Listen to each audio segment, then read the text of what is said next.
عليكم اخوتي المستمعين كاين مع الصحة تكونوا بخير وعلى خير.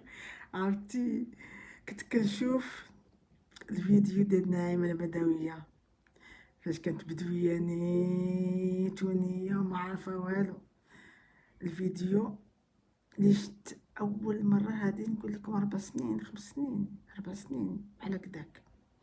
كانت نعيمة البدوية ما عندهاش، كانت مقحطة وكانت عايشة مع مربوحة مع أم حادة اللي في سيدي عدي، ومع بنت خوها اللي هي سميرة، ومع يونس مربوحة.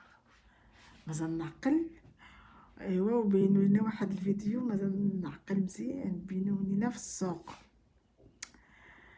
وكانت أم حادة يونس البدوية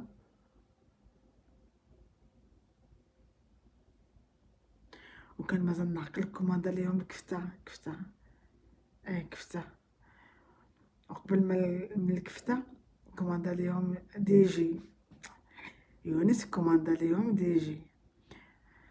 البدوية عطاوها جو دورانج بلا باي، كتقول لهم واش نطلع ولا نهبط. ما عرفتش كيفاش تعمل لاباي، ما عرفتش كيفاش تعمل لاباي والله العظيم نعقل.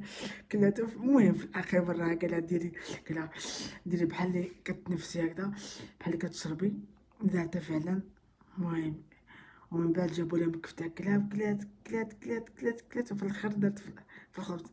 قالت لهم انا غندي الحامض ياك نعقل مزيان.